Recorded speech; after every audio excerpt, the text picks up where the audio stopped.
In the early 1940s, pilots pushing experimental aircraft to their absolute limits kept running into a violent, invisible force. As speedometers crept towards 700 miles per hour, flight controls locked solid. The airframes vibrated so intensely that metal tore apart mid-flight. To the engineers of the era, the speed of sound represented a literal, physical wall in the sky. As an aircraft accelerates, it pushes pressure waves ahead of it at the speed of sound. When a plane approaches that exact velocity, Mach 1, it catches up to its own sound waves.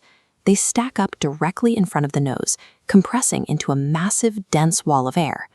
Pushing through that hyper-compressed air causes fracturing shockwaves. These strip the lift off the wings, rendering rudders and elevators completely useless. Aerospace researchers genuinely did not know if pushing past Mach 1 was even possible. The mathematics of the time suggested that the physics of Earth's atmosphere might place a hard, unbreakable limit on manned flight. Without accurate wind tunnel data for these extreme velocities, engineers had to test their theories directly in the atmosphere. Finding out what happened past 760 miles per hour meant sending a human being up to see if the plane would survive, making every flight a lethal gamble.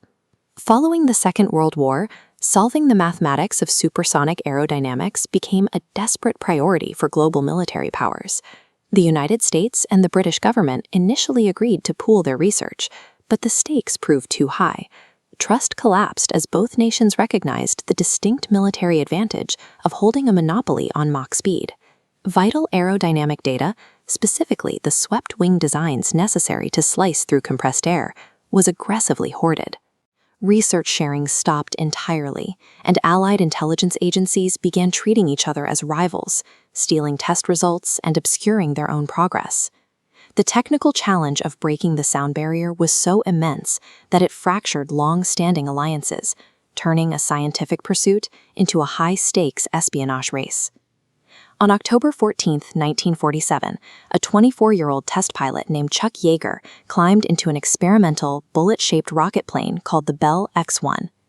2 days earlier, Yeager had been thrown from a horse, severely breaking 2 of his ribs.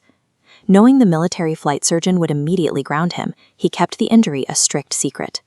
The pain in his torso was so debilitating that he physically lacked the strength to pull the X-1's heavy cockpit hatch shut. He had to secretly smuggle a sawed-off broom handle aboard, using it as a crude lever to seal himself inside. Dropped from the bomb bay of a B-29, Yeager ignited his rockets and aimed the X-1 upward. As the needle pushed past Mach 0.88, the terrifying, familiar, violent shaking began, testing the absolute structural limits of the airframe. But as the speed indicator clicked past Mach 1.06, the turbulence suddenly vanished. The flight completely smoothed out. He had successfully pierced the wall of compressed air. The flight of the X-1 proved that with the right aerodynamic shape and enough thrust, a pilot could cross into supersonic speeds and survive. Decades later, having mastered the extreme physics of the sound barrier, the aerospace industry attempted to package that speed and sell tickets to the public. The Concorde emerged in the 1970s as an engineering marvel, flying regular passengers from London to New York at twice the speed of sound. But maintaining those speeds required immense brute force. The 4 afterburning engines consumed massive amounts of fuel, making the aircraft deafeningly loud and astronomically expensive to operate. Pushing through the atmosphere at Mach 2 for hours on end subjected the delicate airframe to continuous, punishing friction.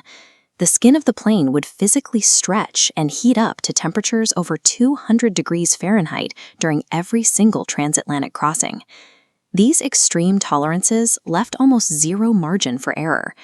In July 2000, a piece of debris on a Paris runway punctured a tire, sending shockwaves into a fuel tank and triggering a fatal fire that destroyed the aircraft and killed everyone on board.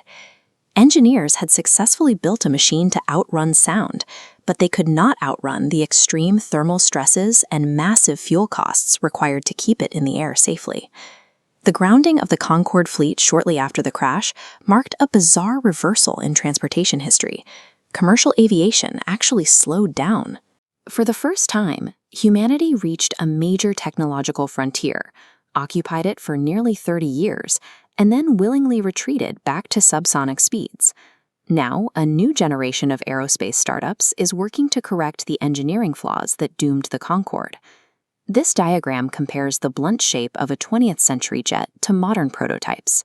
Today's designers use supercomputers to calculate exact aerodynamic shapes, elongating the nose to smooth out the pressure waves. This physically muffles the sonic boom, the loud, explosive noise created when an aircraft displaces air faster than the speed of sound, so it doesn't disrupt to ground below. By integrating lighter composite materials and next-generation engine cores, these companies are trying to cut fuel consumption down to levels that airlines can actually afford. Proving that an aircraft can tear through the sky faster than its own sound was a triumph of 20th century bravery.